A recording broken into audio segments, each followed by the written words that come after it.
Hey there, welcome to my studio. I'm so happy that you could be here with me today. I'm inside because Mother Nature has decided that winter is not over yet by granting us 12 plus more inches of snow a couple nights ago. So it's going to be a little while before I can actually get out into the garden and do anything. But in the meantime, there is still a lot to do to plan for our gardens and think about what kind of things that we dream about of putting in our gardens. I really wanted to do something different this year in terms of organizing my plans and thinking about what kinds of seeds or plants that I want to order for this year. So as an artist, I am very much a visual thinker and I like to see things in a collection, which helps me think through my plans even better. So of course I could make a traditional analog journal or even a kind of cut and paste scrapbook, but that gets to be a little bit more time consuming and more of an art project. So I decided to go with a website or try to find a website or a digital program that I could create my mood board with. In this video, I am going to walk you through a website called Millinote. I have used this website before actually with teaching college art students how to arrange their portfolios for their work. And I remembered that actually this website would be really good for my garden planning as well. Hi, I'm Anne and welcome to my channel. I like to help home gardeners find resources and creative gardening ideas so that they can build on what they already have. And today, talking about Millinote is kind of keeping in that theme. So Millinote, I think, is a really great resource, first of all, because it's free. You don't actually have to create a subscription to sign up, and you don't have to upgrade your subscription to necessarily get all the tools that you're going to need to make an amazing mood board. The second thing I really like about Millinote is that it's easy to use. So all the tools that are provided are very basic, they're self-explanatory, and if you do have any trouble, they have a really simple guide that you can reference for how to use the tools. And the third thing that I really like about Millinote is that because it is a simple website to use, it also doesn't emphasize a lot of stuff like social media interaction or AI, which is fine, but I feel like I don't really need that for this kind of project. I just want something really straightforward so that I can get my project done. Next, I'm going to share my screen and I'm going to show you how to create your own Millinote mood board and give you a little sneak peek of what I've been working on for this year. But before I get to that, I want to share some exciting news with you.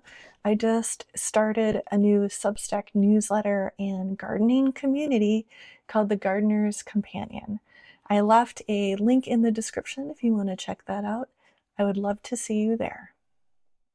Okay, so let's go into my screen and I'll show you how to get started with Millinote. It's millinote.com.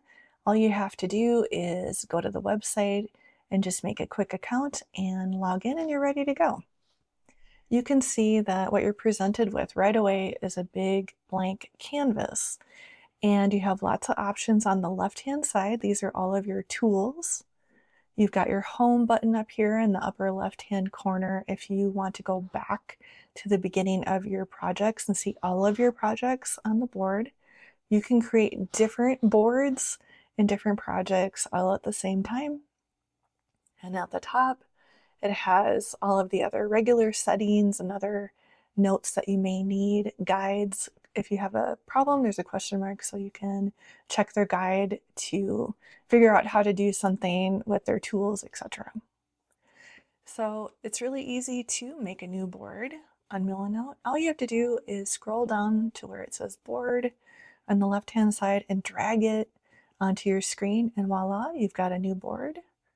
If you click on that, double click, it's going to give you this little note in the lower right-hand corner that either you can start with an empty board and you can design all of the elements yourself, or you can use one of their templates. And they do have a lot of nice templates as well. They even have one for a mood board. So why don't we pick that since we're talking about mood boards today? So here's a sample of their mood board with pictures, color swatches, and some text already in there. So let's go ahead and use this template. If you want to upload some images, you can just click on one of the boxes, and I've already got a folder ready to go of images that I wanted to use for mine, and you can upload that. It's super easy. You can even type some text in here if you want to include a caption. Type that in the box. If I can see it, there we go. And we can include that. You can have lots of different items here. We've got options to include other notes, links, if you have like a special site that you are, like for instance, sharing your finished board with someone else and you want to have extra links on there. To-do list.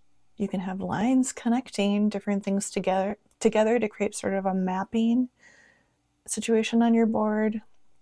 Create another board. You can have columns, comments, tables. You can add images, files, and you can even draw on your mood board if you have a stylus. That would be really fun to kind of personalize your board in whatever way you want. So now that, let's just pretend you've filled up your whole mood board and you're ready to go. What can you do with it now? Well, the great thing is you can share it, you can save it in different ways. So you can export it if you want to save it as a PDF, as a PNG, a Word document, and so forth. You can save it on your computer. You can even print out your completed mood boards if you want to have an actual physical copy to create into a real notebook. That would be fun too. You can also share your mood board with other people. When you click on share, it'll show you how to share it and who to share it with. So let's go back home and I will show you my garden plan.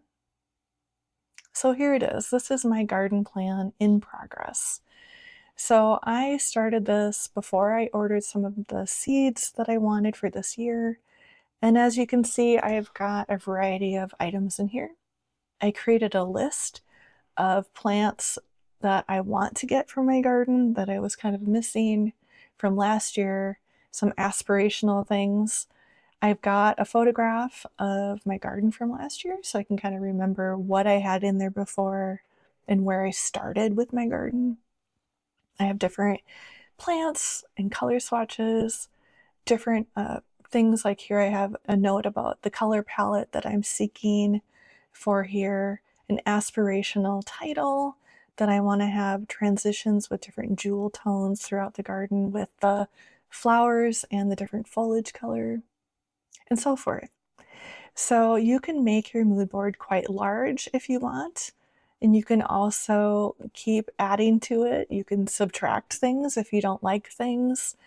And one thing that I think is really fun about it is you can move images around.